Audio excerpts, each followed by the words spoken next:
Yo he dictado muchas clases, 25 años he sido profesor en la Universidad Católica y en muchas otras universidades de Lima, porque para ganarme la vida he enseñado en la Universidad de Lima, en la Universidad del Pacífico, en la Facultad de Teología, en fin, en la Universidad Femenina. La vida de un profesor pues es un poco eso, ¿no? Tienes que... Estaba pensando cómo comenzaba yo hoy día esto, ¿no? Pensé incluso en escribirlo, pero después dije no. Terminé letras en la Católica y se suponía que debía ser abogado, ¿no? Era lo que se estilaba, lo que había habido en mi familia. Mi abuelo fue abogado y estuvo en la Corte Suprema, ¿no? O sea que me tocaba ser abogado y sin embargo no quise ser abogado, no me llamaba, no sentía que era de algún modo una traición a mí mismo, ¿no? Así que entré a estudiar antropología en la Universidad Católica también, y el primer año estando ahí decidí que no era eso tampoco lo que yo quería.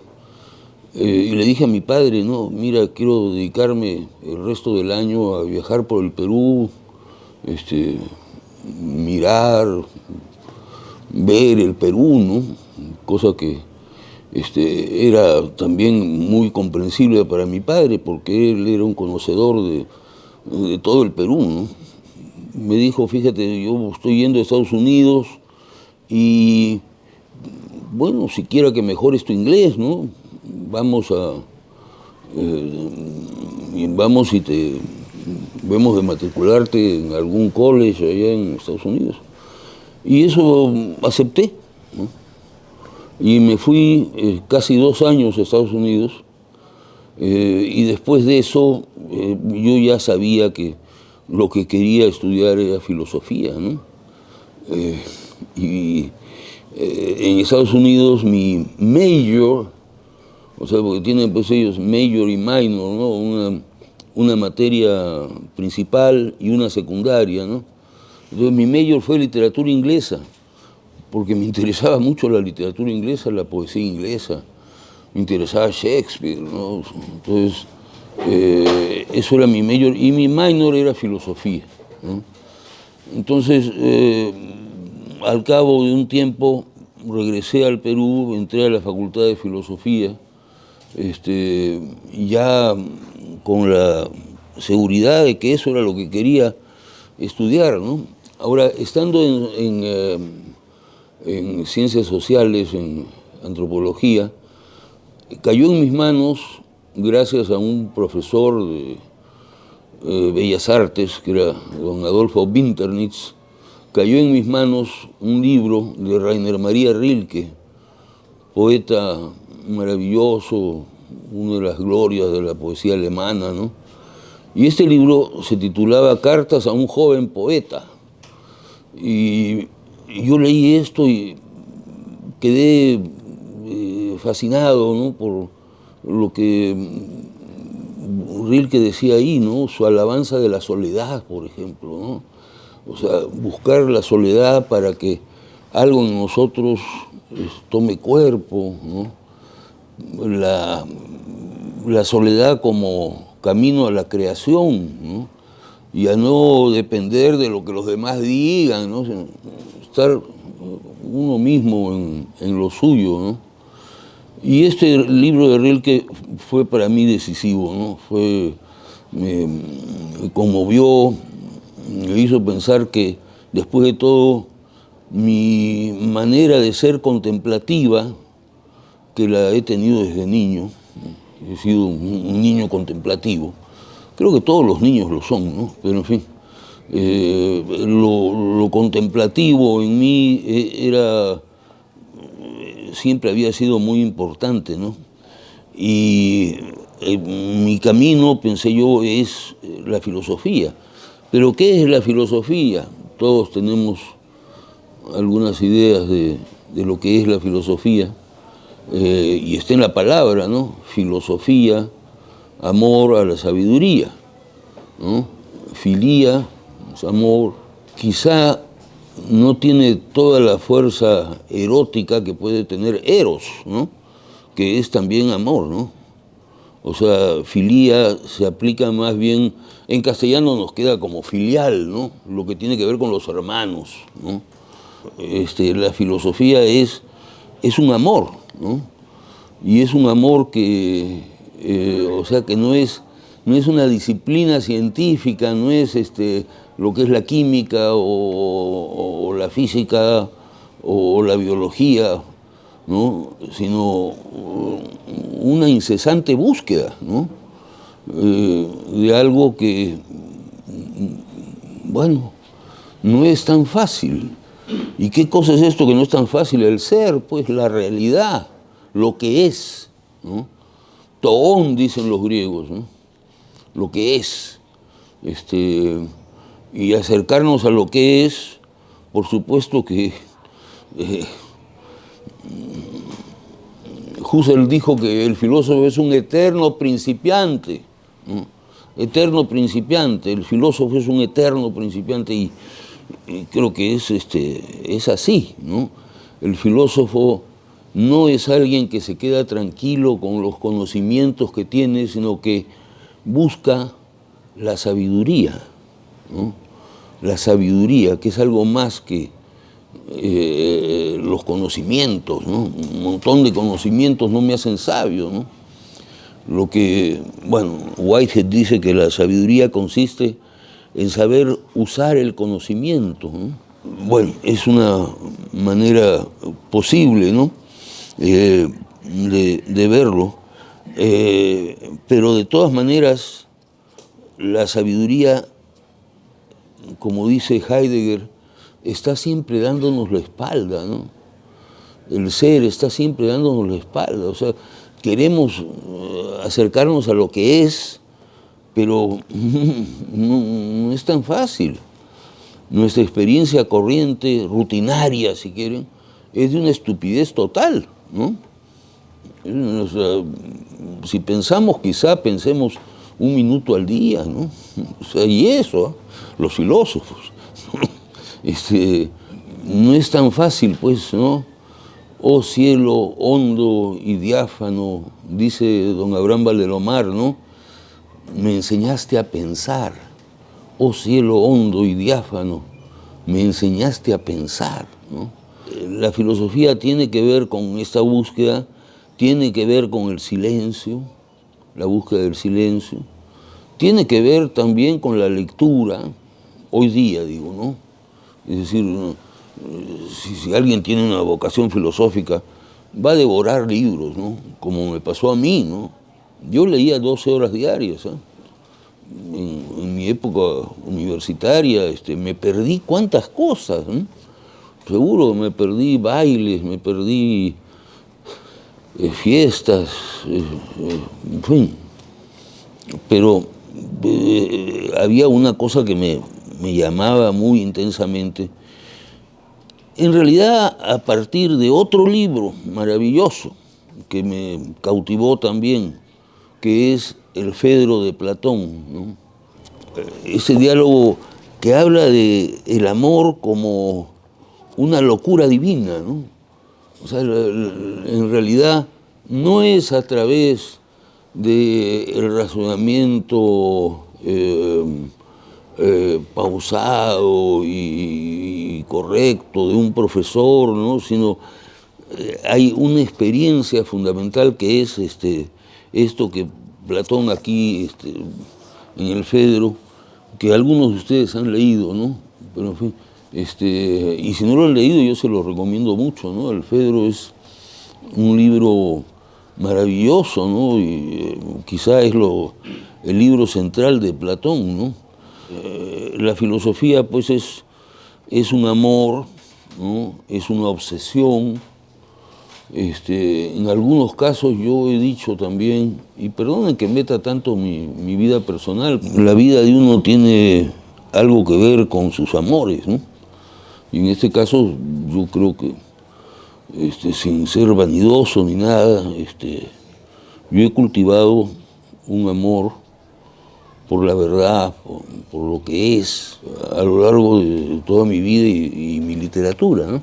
Bueno, la filosofía comienza, según Aristóteles, con Tales de Mileto, ¿no? Los milesios, ¿no? Tales, Anaximandro y Anaxímenes, ¿no?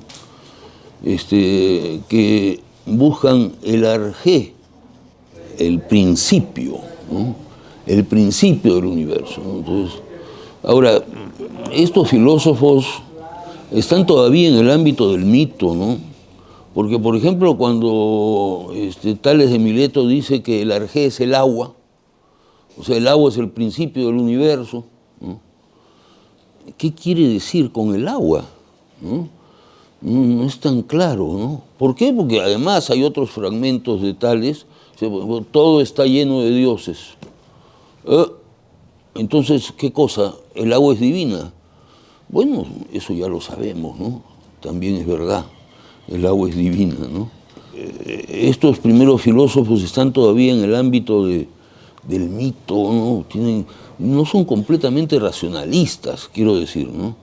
Los milesios, ¿no? Después aparecen unos filósofos extraordinarios, Heráclito, Parménides, Empédocles, los presocráticos más interesantes, creo, ¿no? Sobre todo Heráclito, que creo que mantiene una vigencia maravillosa, ¿no? Heráclito sigue diciéndonos mucho, ¿no? Y Parménides, pues, es el filósofo del ser, ¿no? Y Platón habla de Parménides y dice, bueno, Sócrates, ¿no? Porque la mayor parte de los diálogos de Platón es Sócrates el personaje principal, el que habla, ¿no? Dice Sócrates, lo seguí como se sigue a un dios, ¿no? Lo seguía a Parménides, ¿no? Como se sigue a un dios. Bueno, también es el aprecio que tiene Sócrates por el filósofo, ¿no? Y ha visto el gran filósofo que es Parménides, ¿no? Bueno, quería yo enseñarles, las obras de Platón, son 6 volúmenes, la edición original, ¿no? O sea, la edición en griego, ¿no? Hecha por Barnett, un inglés que son unas fieras, pues, de la filología, ¿no? Y esta biblioteca publicada por Oxford, ¿no?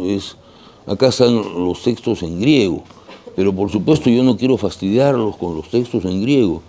Después hay esta edición que yo aprecio mucho, esta edición americana, ¿no? de Harvard, ¿no? En la que están el texto griego y la traducción inglesa. Entonces uno puede, bueno, en una época yo era capaz de cotejar con facilidad, pero ocurre pues que uno se va olvidando, ¿no? Como me ha pasado ahora último con el quechua, ¿no? Que había aprendido un poco de quechua, pero ya me lo olvidé.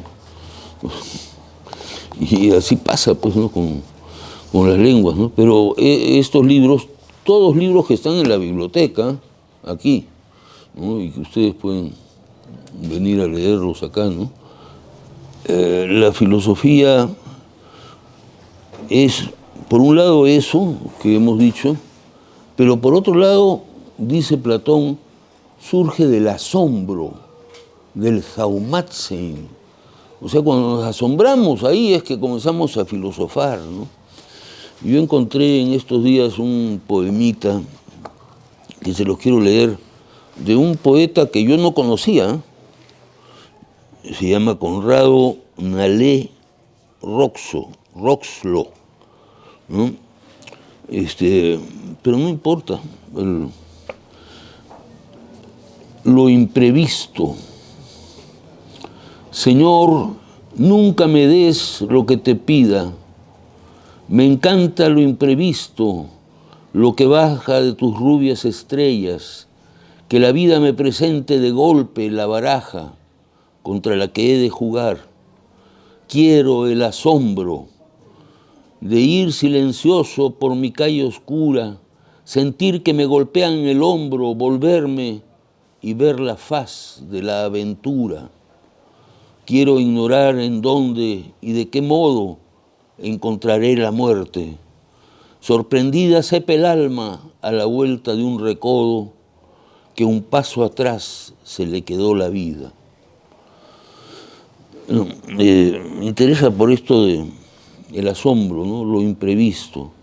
El momento en el que nosotros llegamos a tener una experiencia de lo real es siempre imprevisto. Lo que es se nos escapa permanentemente, está siempre dándonos la espalda, dice Heidegger, ¿no? El ser está siempre dándonos la espalda, huye, es fugitivo, ¿no? No es lo estable, no es lo sólido, nunca. No está en un libro, la filosofía no está en un libro, la filosofía está donde nosotros comenzamos a filosofar, es decir, nos convertimos en amantes de la sabiduría, buscamos la sabiduría, intentamos acercarnos a la sabiduría y por supuesto esto requiere de mucho silencio y de mucha meditación, ¿no? Porque de lo contrario estamos pues en la corriente de la vida, ¿no? Que nos lleva de aquí para allá y no tenemos descanso, ¿no? Sino que al contrario, ¿no? Pero el asombro, ¿no? Saumatsen, dicen los griegos, ¿no? La palabra es bien indicativa, ¿no? El griego es una joya, pues, ¿no? La lengua griega es una lengua en la que hablaron los dioses, pues, ¿no? Saumatsen, ¿no? Es asombrarnos, encantarnos, ¿no? Sorprendernos, todo eso, ¿no? Saumatsen, ¿no? Dice Platón, y dice, ese es el origen de la filosofía, el asombro.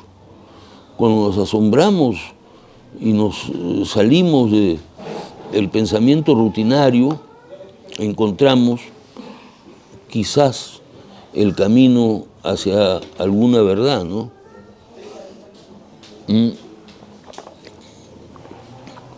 Bueno, pero claro, la filosofía no es los griegos, sino lo que nosotros podamos sacar de los griegos, ¿no? Porque nunca es pues que Platón, es un ídolo de Platón, ¿no? Claro, yo lo idolatro, ¿no? O sea, Platón, y vuelvo a él muchas veces, pero no es porque sea Platón, ¿no? Ni porque sea Kant, o sea Nietzsche, o sea Heidegger, o sea, hay grandes filósofos, por supuesto, ¿no? Y todos ellos son fascinantemente interesantes y ejercicios de la inteligencia maravillosos, ¿no? Por ejemplo, Descartes, ¿no? René Descartes, es una delicia meterse en Descartes y seguir la huella de su pensamiento, ¿no? Y un ejercicio intelectual de primer orden, ¿no? O sea, yo en clases de filosofía haría leer también a Descartes, ¿no? A pesar de que creo que Descartes, en fin, ya es cosa del pasado, pero es un ejercicio mental maravilloso, ¿no? Así que, y se entiende, ¿no? A diferencia, por ejemplo, de Kant, ¿no? Que es tan difícil, ¿no? O Heidegger, ¿no? Que son esos alemanes que son difíciles a propósito, además, ¿no? Para que los peruanos no entiendan, ¿no? Pero el caso de Descartes no es ese. Descartes es, uno puede leer el discurso del método y lo entiende, ¿no? Lo entiende ¿no? Y después las meditaciones metafísicas también se entienden, ¿no? No hay mayor dificultad. Tampoco hay mayor dificultad con Platón, ¿no? La otra cosa que me parece a mí que es importante de decir para hablar de la filosofía es el tema del diálogo, ¿no? O sea, el pensamiento, dice Platón, la dianoia, ¿no? El pensamiento es el diálogo del alma consigo misma y con otras almas. En el diálogo nos encontramos con, por lo pronto, saber todo lo que no sabemos, ¿no? Y lo que saben otras personas que nosotros no sabemos, ¿no? Y por supuesto que mucho más es lo que ignoramos que lo que sabemos, mucho más, ¿no?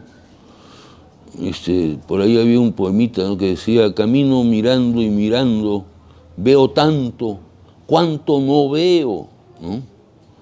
Cuánto no veo, ¿no? Y es verdad, o sea, no estamos siempre sesgados, ¿no?, hacia cosas que nos interesan, o en fin, ¿no?, qué sé yo, pero en la corriente, ¿no?, en la cual pues además hay presente, pasado y futuro, ¿no? O mejor dicho, pasado, presente y futuro, que es lo que corresponde decir, ¿no? Porque pensamos todo el tiempo en el futuro. Heidegger llega a decir: el hombre es el ser para la muerte, ¿no? Porque claro, estamos hechos para la muerte.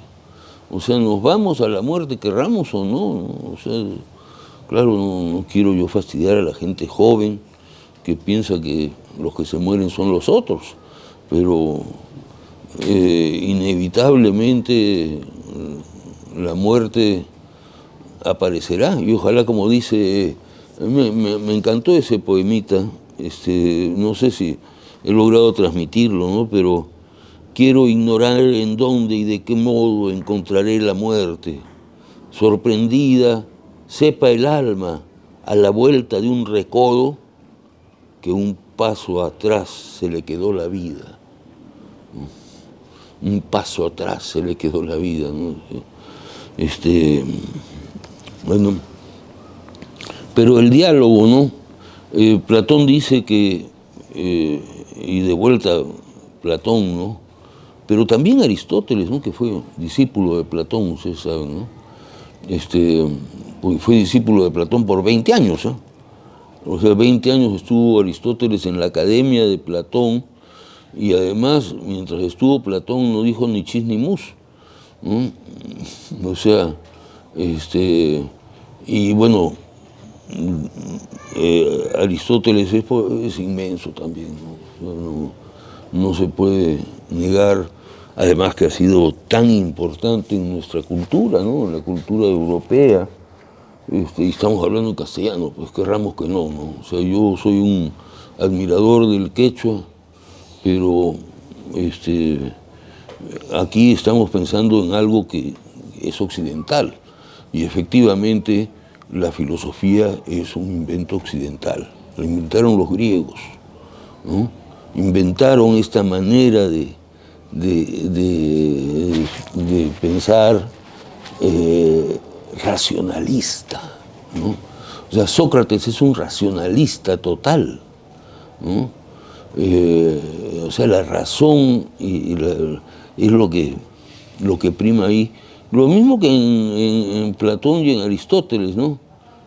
O sea, la filosofía griega es un ejercicio de racionalismo, ¿no?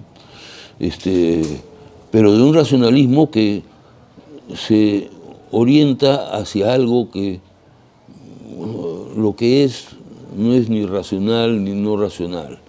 Lo que es lo que es, ¿no? Y eso está más allá del raciocinio, digamos, ¿no? Pero el diálogo del alma consigo misma, dice Platón, que es el pensamiento, ¿eh? El pensamiento es el diálogo del alma consigo misma y con otras almas, ¿no? Y efectivamente, pues en el diálogo es que nos vamos acercando a, por lo menos a no creérnoslas, ¿no?, que nosotros sabemos de lo que se trata, y que, ¿no?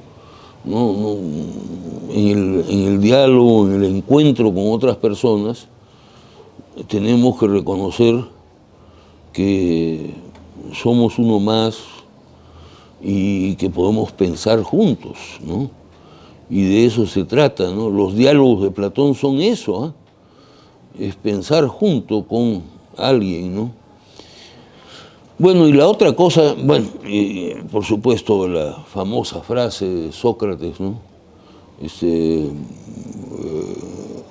Ego de Josuk oida uk oyoma yeidena, y yo que nada sé, nada creo saber, ¿no? Yo solo sé que nada sé, dicen, es una traducción que no es exacta, ¿no? Lo que dice exactamente es, yo que nada sé, nada creo saber. Y la historia esa es lindísima también, ¿no? Como Sócrates le pregunta al oráculo de Delfos, donde se decía, pues, gnosis autón, conócete a ti mismo, decía en el pórtico del oráculo de Delfos, ¿no? Que era el oráculo más importante de Grecia, ¿no? Pero como decía mi amigo Marco Aurelio de Negri, eso es una tontería, porque ¿quién se conoce a sí mismo? No, nadie se conoce a sí mismo, y menos al prójimo, ¿no? Decía Marco Aurelio, y algo hay de verdad en eso, ¿no? ¿Quién se conoce a sí mismo? ¿No? Difícil decirlo, ¿no? Pero Sócrates va al oráculo y le pregunta si es que hay alguien más sabio que él. Y el oráculo contesta que no hay nadie más sabio que él. Entonces Sócrates dice, ¿qué sabiduría es esta? Porque yo no tengo conciencia de ninguna sabiduría, ¿no? ¿De dónde saca el oráculo que yo soy el más sabio, ¿no? A no ser, dice, que sea porque yo, que nada sé, nada creo saber. Y entonces él se va a preguntarle a los políticos, a los poetas. No es propiamente un diálogo, ¿no? La apología de Sócrates, que son los discursos de Sócrates ante el tribunal que finalmente lo condena a muerte, ¿no? Y dice, cuenta Sócrates que él ha ido donde los políticos, ha ido donde los poetas, ha ido donde varias gentes, para ver si es que encontraba a alguien que fuera más sabio que él y poder decirle al oráculo, oye, te has equivocado, porque he encontrado a alguien más sabio que yo. Pero dice, no, al contrario, no encontré a nadie más sabio que yo, y todos se creían sabios, sin serlo. Yo, en cambio, que nada sé, nada creo saber, ¿no? Entonces, la ignorancia socrática, pues, es un tema importante, ¿no? Que además ha marcado nuestra civilización, ¿no?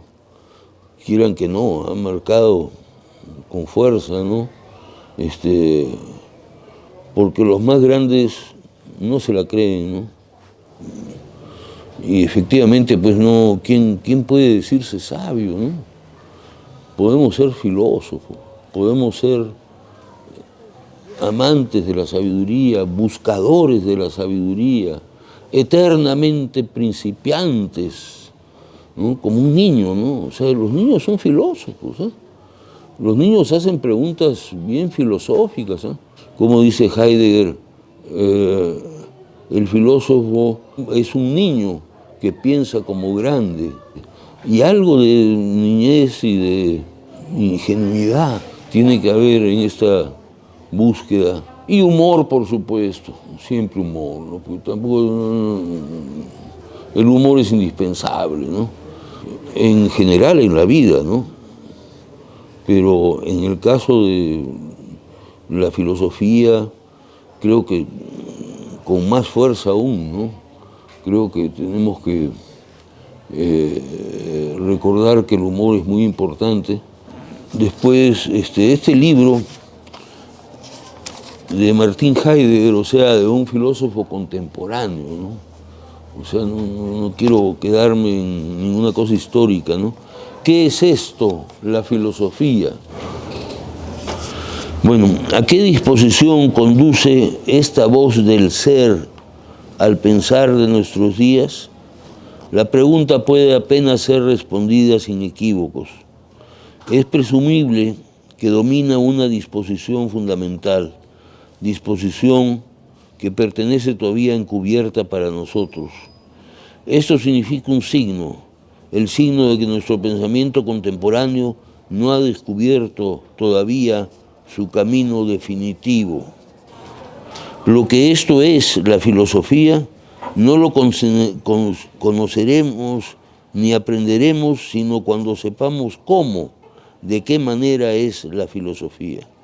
La filosofía es en el modo del corresponder que está acorde con la voz del ser del ente. O sea, la voz del ser del ente, el ser, ¿no? Después dice Heidegger, entre ambos, pensar y poetizar, predomina un parentesco encubierto, porque ambos, a su entero servicio, se dispensan y se prodigan por el lenguaje. Y es verdad, pues, ¿no? La filosofía es una cosa del lenguaje, y los libros de filosofía son parte de la literatura. Lo que pasa es que es una literatura complicada, que la quieren dejar de lado, pero es literatura, ¿no? Siempre es literatura. Entre el poetizar y el pensar predomina un parentesco encubierto porque ambos se dispensan y se prodigan por el lenguaje. Pero entre ambos hay al mismo tiempo un abismo, porque habitan en montañas profundamente separadas. O sea, la filosofía, el pensar y el poetizar, ¿no? Están en dos cumbres separadas por un abismo, ¿no? Pero sin embargo están estrechamente emparentadas, ¿no? Yo creo que efectivamente es así, ¿no? La poesía, la literatura en general, o la filosofía es una de las formas de la literatura, una forma que tiene que ver específicamente con eso de lo que hemos hablado, ¿no? De la búsqueda de lo que es, de lo real, ¿no? No, pero antes, espérense, que había traído otro libro, que es el Zaratustra de Nietzsche, ¿no? Nietzsche significa una ruptura con la historia de la filosofía, porque es el primero que ya no escribe tratados, sino que escribe literatura en el sentido pleno de la palabra, ¿no? Y este libro, el Zaratustra, que es su libro central, ¿no? Quiero leerle las tres transformaciones, ¿no? Y es una parábola que presenta aquí Nietzsche, pero que es interesante también, ¿no? Tres transformaciones del espíritu os menciono, como el espíritu se convierte en camello, el camello en león y el león por fin en niño. Hay muchas cosas pesadas para el espíritu fuerte, paciente, en el que habita la veneración. Su fortaleza demanda cosas pesadas, incluso las más pesadas de todas. ¿Qué es lo pesado? Así pregunta el espíritu paciente y se arrodilla igual que el camello y quiere que se le cargue bien. ¿Qué es lo más pesado, héroes? Así pregunta el espíritu paciente para que yo cargue con ello y mi fortaleza se regocije. ¿Acaso no es humillarse para hacer daño a la propia soberbia? ¿Hacer brillar la propia tontería para burlarse de la propia sabiduría? ¿O acaso es apartarnos de nuestra causa cuando ella celebra su victoria? ¿Subir las altas montañas para tentar al tentador? ¿O acaso es alimentarse de las bellotas de hierba del conocimiento y sufrir hambre en el alma por amor a la verdad? Con todas estas cosas, las más pesadas de todas, carga el espíritu paciente, semejante al camello que corre al desierto con su carga, así corre él al desierto. O sea, el camello cargado, o sea, el hombre cargado de podríamos decir, de la cultura, ¿no? Pero en lo más solitario del desierto tiene lugar una segunda transformación. En león se transforma aquí el espíritu. Quiere conquistar su libertad como se conquista una presa y ser señor de su propio desierto. Aquí busca a su último señor quiere convertirse en enemigo de él y de su último Dios, con el gran dragón que quiere pelear para conseguir la victoria. ¿Quién es el gran dragón? El que el espíritu no quiere seguir llamando Señor ni Dios. Tú debes, se llama el gran dragón, pero el espíritu del león dice, yo quiero. Valores milenarios brillan en esas escamas y el más poderoso de todos los dragones habla así. Todos los valores de las cosas brillan en mí. ¿Por qué no basta la bestia de carga que renuncia a todo y es respetuosa? Crearse libertad y un santo incluso frente al deber. Para ello, hermanos míos, es preciso el león. Un no santo incluso frente al deber, ¿no? O sea, la rebelión, ¿no? Tomarse el derecho de nuevos valores, ese es el tomar más horrible para el espíritu paciente y respetuoso. En verdad, eso es para él robar y cosa propia de un animal de rapiña. En otro tiempo el espíritu amó el tú debes como la cosa más santa. Ahora tiene que encontrar ilusión y capricho, incluso en lo más santo, de modo que robe el quedar libre de su amor. Para este robo se precisa el león. Pero decidme, hermanos míos, ¿qué es capaz de hacer el niño que ni siquiera el león ha podido hacerlo? ¿Por qué el león rapaz tiene que convertirse todavía en niño? Inocencia es el niño, y olvido, y un nuevo comienzo, un juego, una rueda que se mueve por sí misma, un primer movimiento, un santo decir sí. Sí, hermanos míos, para el juego del crear se precisa un santo decir sí. Entonces, esa es otra imagen, si quieren, de lo que significa la filosofía, ¿no? El santo decir sí del niño, ¿no? Ahí es donde llegamos a lo que es, ¿no? Bueno, ahora quiero oírlos a ustedes. Por ejemplo, se ha mencionado que la filosofía de la que estamos comentando hoy viene de una vena griega o más occidental.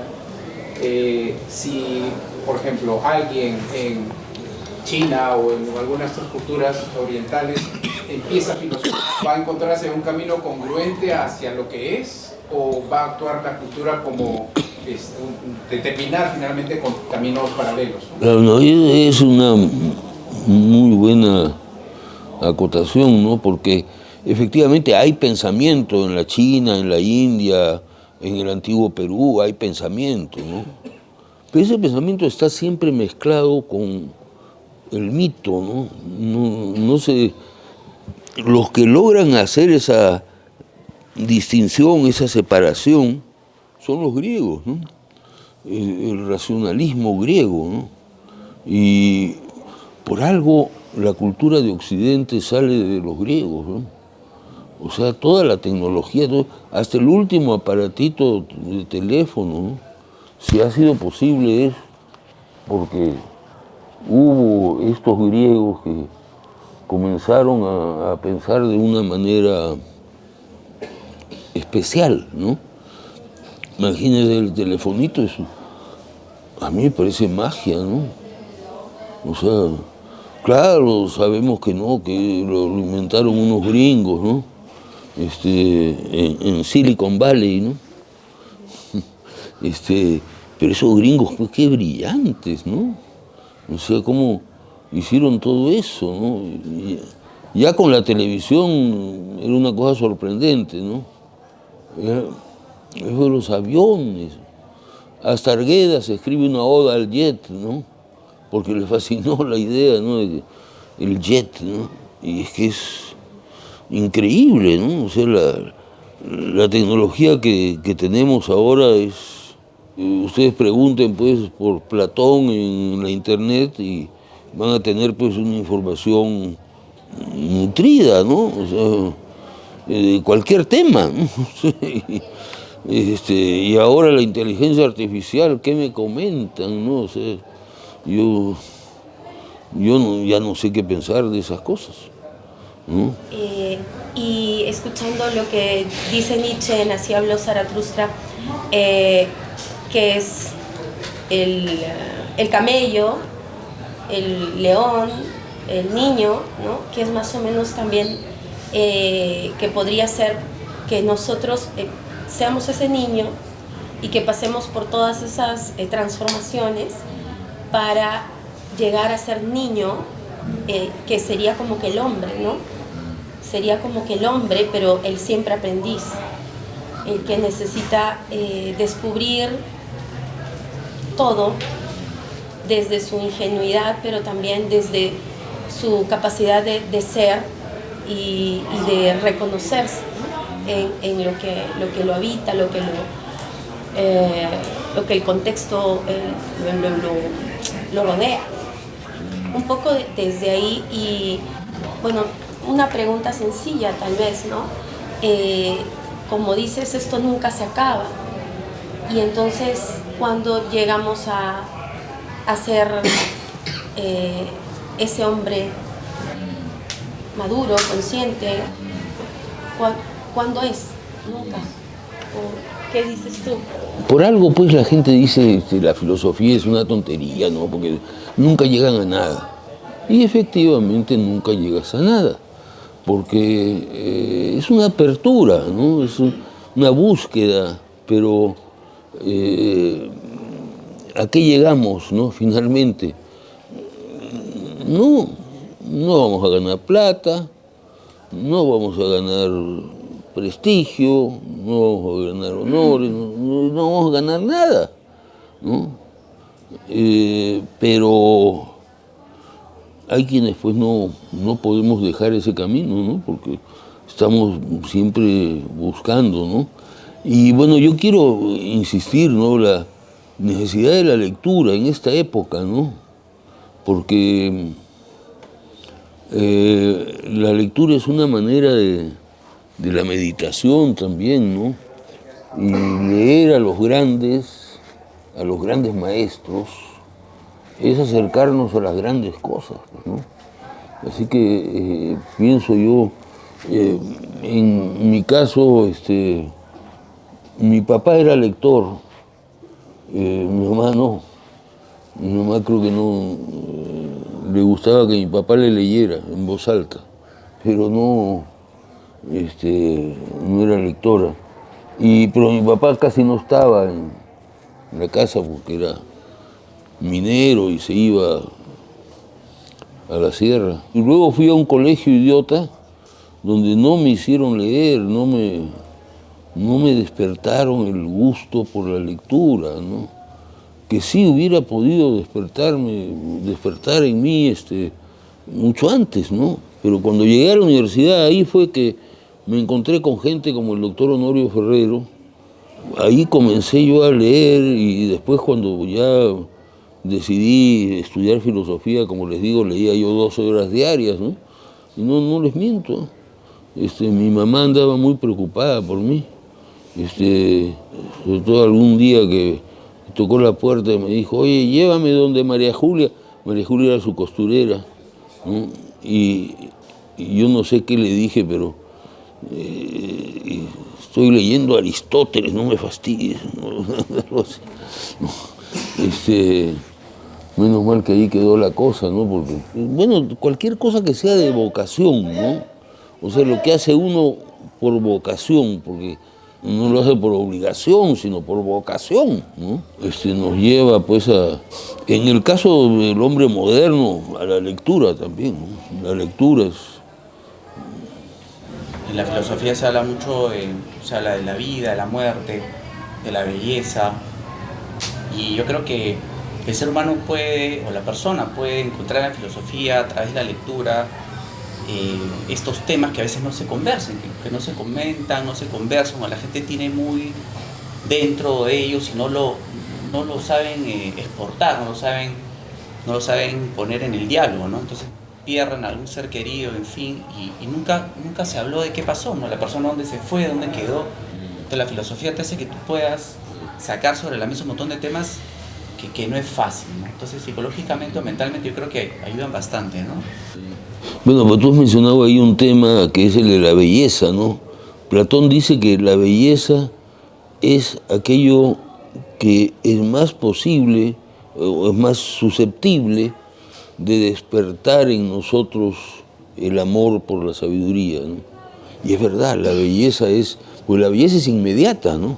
Una persona bella, pero eso despierta, ¿no? O sea, recuerde el alma dormida, avive el seso y despierte, contemplando cómo se pasa la vida, cómo se viene la muerte, están callando, ¿no? Esos son versos de Jorge Manrique, ¿no? Siglo XVI, ¿eh? O sea, es viejísimo, ¿no? Y esa metáfora estará siempre en la filosofía, ¿no? Dormir y despertar. Despertamos, no solo todas las mañanas, sino que despertamos a veces conversando con alguien o viendo un paisaje, ¿no? Y es ¿no? El otro día escribí una cosita que dice, nunca podrás saber en qué minuto te quedaste dormido, ni cómo fue que despertaste, ¿no? ¿En qué minuto te quedaste dormido? A ver, ¿quién sabe en qué minuto se quedó dormido? No, porque te quedaste dormido, pues, ¿no? Entonces, ¿y en qué, cómo así despertaste? ¿No? Son en realidad misterios, ¿no? Y Platón usa esa imagen muchas veces, ¿eh?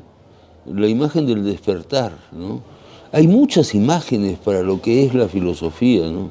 Muchas, pero todas ellas más o menos equivalentes, ¿no? Un día le preguntaron a Fico Camino, un profesor mío, oiga, ¿y para qué sirve la filosofía? Él contestó, ¿y para qué sirve usted? Obvio, ¿no? O sea, qué difícil también saber para qué sirvo yo, ¿no? O sea, de repente no sirvo para nada, mejor voy y me tiro por ahí a un abismo, ¿no? O sea, ¿para qué sirve la filosofía? No sirve, ¿no? Es una de esas cosas que no sirven, ¿no? Que valen por sí mismas, ¿no? Por sí mismas porque hay un interés, hay una vocación, hay algo que, ¿no? Cuando la cosita pica, no hay remedio en la botica. Dijiste que la filosofía era parte de la literatura. ¿Crees que ha sido un preámbulo de la ciencia? Porque sin la filosofía no existiría el pensamiento crítico, y de hecho cuando uno quiere estudiar o aprender ciencia, el primero fue Aristóteles. Entonces, creo que más que de la literatura es ciencia. ¿Crees eso? Porque también dijiste que era súper racional, ¿no? Bueno, que es un ejercicio racional, ¿no? Eso sin duda. Pero no es ciencia porque no está sujeta pues a los medios, a la epistemología de la ciencia, ¿no? Que nunca va a haber una filosofía matemática, ¿no? Aunque han intentado, ¿eh? Se ha intentado en Inglaterra, ¿no? Los analistas del lenguaje, ¿no? Hay varios tipos de filosofía, ¿no? O sea, ¿quién es filósofo? No sé, ¿no? Porque, claro, los grandes filósofos ya están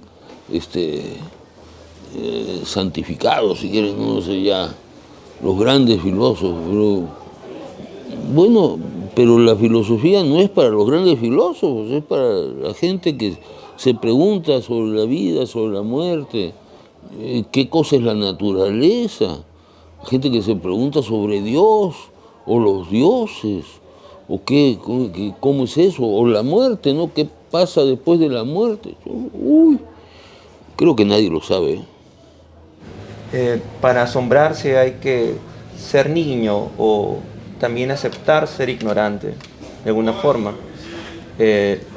Mencionabas acerca de Sócrates, que me gustó la historia, ¿no? El hecho de que el oráculo le dice, oye, de que es el más inteligente y luego el más sabio, y luego pregunta a los demás, y los demás se creen sabios. Entonces hacía un contraste entre lo que antes era el asombro filosófico y hoy día tenemos algo así como un cinismo contemporáneo, donde la gente a veces cree saber muchas cosas, porque justamente tenemos la información, tenemos el internet, tenemos las computadoras, en fin. Entonces, ¿cómo queda el asombro filosófico frente a una sociedad que se ha vuelto un tanto cínica y cree saberlo? Porque hoy día alguien que se asombra es alguien bobo, es alguien que no, yo soy inteligente porque a mí no me asombra nada. ¿Cómo queda el asombro filosófico el día de hoy? Bueno, el asombro tiene que ver con la soledad también, ¿no? O sea, el que vive pensando en los otros, en lo que en impresionar a los otros, no, pues. Pero en nuestra soledad, ahí conocemos en nuestra soledad. Ese es el ámbito en el cual surge el pensamiento, surge la filosofía, surge esos intereses, surge la poesía también, ¿no? O sea, la soledad, ¿no? La soledad para mí es algo que cuido, ¿no? Tener soledad es cosa que no le gusta al hombre moderno, ¿no? El hombre moderno quiere estar todo el tiempo acompañado ¿cómo se llaman los sitios donde van a bailar y a tomar, ¿no? En los diálogos de la apología de Sócrates, Platón plantea lo siguiente, ¿no? Cuando habla de los poetas. Decía que la elaboración, uno podría, o el primer paso era sentarse y contemplar, ¿no? Y luego de la contemplación venía la reflexión sobre un tema específico, ¿no? ¿Usted cree que de esta contemplación, el hecho de mirar, el pasar a una reflexión que ya es el hecho de pensar, hay un conector? Podría yo planteo que puede ser la lectura, por ejemplo, para poder pensar sobre un tema. Y la pregunta es, ¿hay que estar preparado para pensar? Yo creo que hay preparación, ¿no? O sea, las grandes almas que la muerte ausenta, ¿no?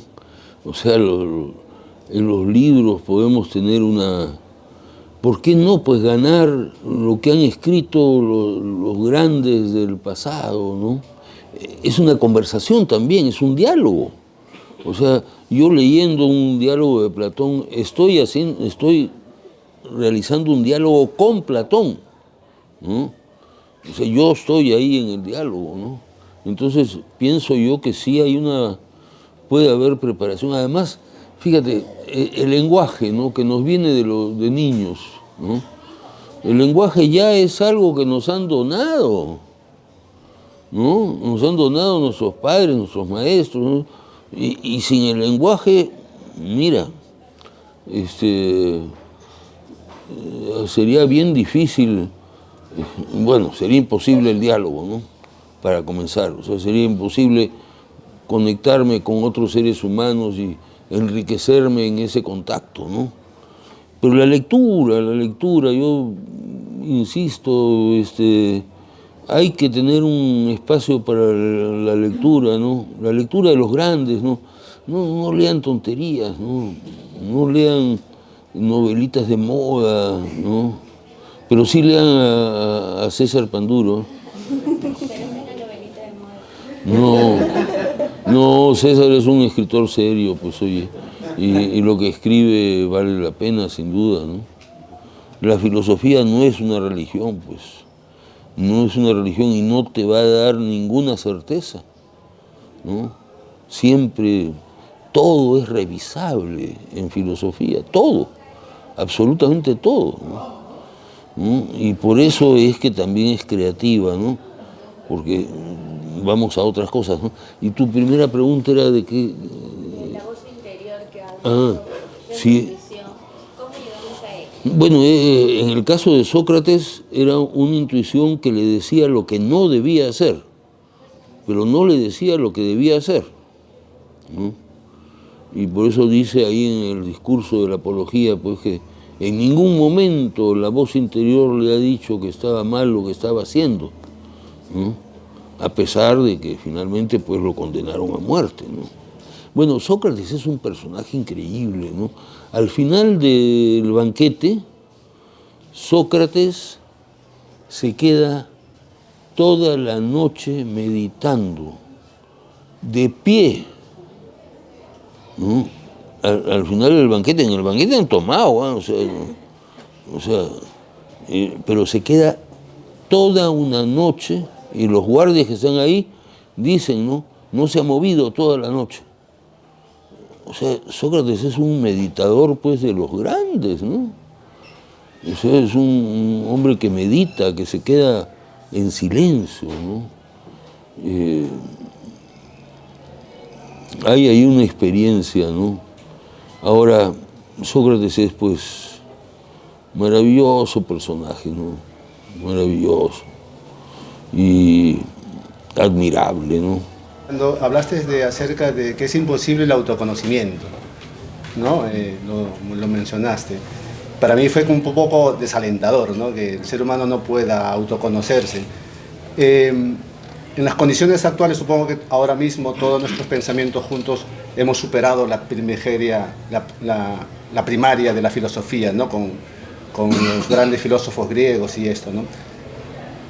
¿No consideras que en las actuales condiciones de nuestros pensamientos podríamos llegar a autoconocernos en algún momento? Porque yo creo que hacia eso debería llevar las filosofías, ¿no? Sí, yo también quisiera poder llegar a conocerme a mí mismo, ¿no? Pero yo me sorprendo siempre conmigo mismo. Y bueno, yo citaba ahí a Marco Aurelio de Negri, un gran hombre del Perú, ¿no? Como ustedes saben, ¿no? Y Marco Aurelio, le oí decir eso, ¿no? Eso del oráculo de Delfos es una tontería, porque ¿quién puede conocerse a sí mismo? ¿No? Entonces, bueno, no sé, de repente hay algunos momentos en los que realmente estamos con nosotros mismos, pero no creo que sea permanente, ¿eh? Porque permanentemente estamos en la rutina del pensamiento y saliendo de un lado para otro, ¿no? Y aturdidos, ¿no? Por la vida misma, ¿no? Pero bueno, tiene que haber esos momentos también en los que algo sabemos de nosotros mismos, ¿no? Porque conocerse a uno mismo no es, pues, qué sé yo, saber sus hábitos diarios, ¿no? Porque siempre todos tenemos hábitos diarios, ¿no? O sea, la rutina es parte de la vida, ¿no? O sea, tres cosas hay en la vida: desayuno, almuerzo y comida, ¿no? Pero también salir de la rutina es inevitable, ¿no? Y eso pienso que la lectura ayuda mucho, la meditación me parece esencial, ¿no? Pero la lectura, ¿por qué no leer a las grandes almas que la muerte ausenta, ¿no? Hay un soneto de Quevedo, pues, dedicado a la lectura, ¿no? Que se titula Desde la torre. Ahí está, ¿no? Gran soneto, ¿no? Señor Benavides, me ha hecho usted recordar a una conferencia a la cual yo asistí y en la cual se hablaba también de Sócrates, Platón y Aristóteles. En la cual, como usted mencionó, Sócrates fue maestro de Platón, Platón lo fue de Aristóteles durante 20 años aproximadamente, y Aristóteles fue maestro de Teofrasto, que posteriormente llegó a ser padre de la botánica. Pero de aquella época, antes de Cristo, a la realidad en que nos ha tocado vivir, este es un mundo globalizado, con características totalmente disímiles a las que nosotros estamos hablando. Inclusive en aquella reunión se le llamó a Sócrates, a Platón y a Aristóteles la trilogía bendita, le llamaron en aquella época, en aquella reunión, algunos filósofos que asistieron como expositores. Pero la realidad a esta es muy distinta. Mi primera pregunta, permítanme por favor, y quiero hacérsela al filósofo, no a cualquier persona. Le pido que se centre muy bien en su respuesta. Mi primera pregunta es, ¿qué tanto ha cambiado el norte, la visión de un filósofo de aquella época a la actual? Entendiendo que han pasado libros por doquier al entorno de la filosofía y que no todos son fáciles de leer como usted sugiere, ¿no? Que hay algunos que dicen hay que leer. Para leer hay que tomar decisión, pero hay algunos libros para los cuales hay que tener decisión y a la vez coraje, ¿eh? Mucho cuidado, porque por ejemplo si usted agarra Elogio de la locura de Erasmo de Rotterdam, tiene que tener su diccionario al lado para entenderlo. Pero si usted agarra Fenomenología del Espíritu, mucho más complejo. Entonces no cualquiera lo va a abrir, ¿me comprende? Hay individuos que de la página 10 no pasan. Entonces, mi primera pregunta es esa, ¿qué tanto ha cambiado la filosofía de aquella época a la actual? Entendiendo que hay quienes afirman que hay filosofía occidental y filosofía oriental, y algunos que inclusive afirman que existe una filosofía eminentemente eclesiástica, con características muy propias, ¿eh? Y también otras personas que discrepan de usted. Por ejemplo, usted dice que la filosofía no es una ciencia. En Lima yo he escuchado conferencias que afirman que la filosofía sí es una ciencia y tienen sus argumentos y los sostienen. Y mi segunda pregunta es, usted habla de la soledad. Estando en Estados Unidos, le llegó a sus manos, lo manifestó, un librito en la cual se hablaba de la soledad.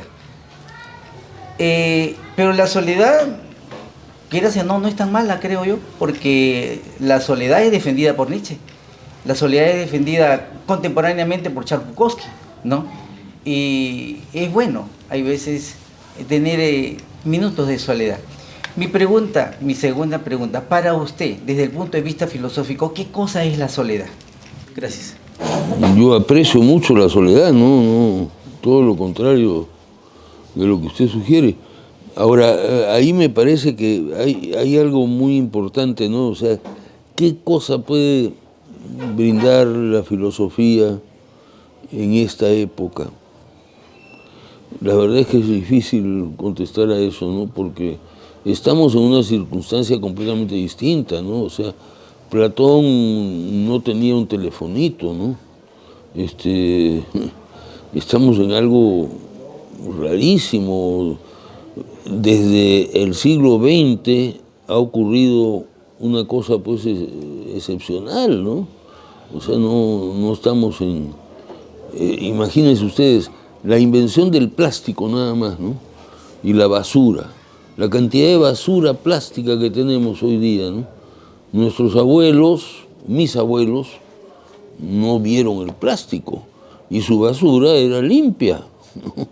O sea, su basura era papel, era cosas compostables, digamos, ¿no?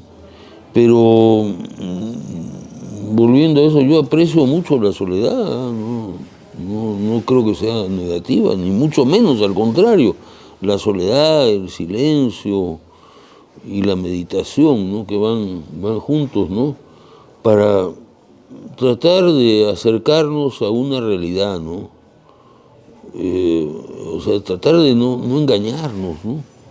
No engañarnos en la nada, en lo frívolo, ¿no?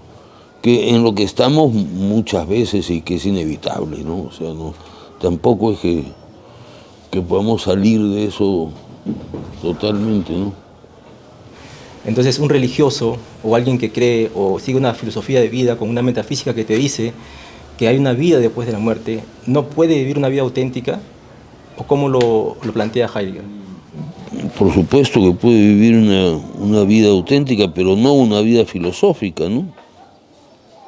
O sea, no una vida en la que haya una verdadera pregunta, ¿no?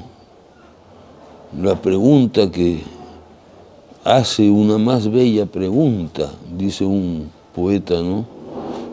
Cummings.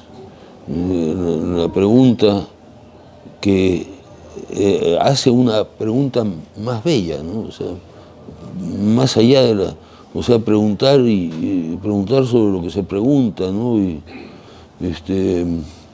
la actitud filosófica es la actitud de quien está constantemente inquiriendo, ¿no? Buscando, ¿no? Ahora, ya les digo, quizá pensamos un rato al día y nada más, ¿no? La palabra alma. Entonces, quería ver desde tu punto de vista qué es el alma. El alma, el almanaque. Sí. Bueno, alma en griego es la psique, ¿no? El principio de vida, ¿no? O sea, por eso los animales tienen alma, igual que nosotros. Nada más que no tienen pues un alma como la nuestra, o sea, no hablan, ¿no? Solo en los cuentos de hadas, ¿no? Hablan los animales. Bueno, hay algún sapo que habla por ahí, ¿no? Pero en general alma es el principio de vida, ¿no? Los árboles tienen alma, ¿no? Ahí hacen la distinción entre alma y espíritu, ¿no? En fin, es toda una cosa, ¿no? Pero sí, pues es un gran tema de los griegos, ¿no? Y de la humanidad, ¿no? O sea, ¿qué pasa? Pues no nos creemos la cosa esta de que nos vamos a morir nada más, ¿no? En realidad es difícil, ¿no? Y es difícil creer que nuestra gente que se murió ya no está en absoluto, ¿no?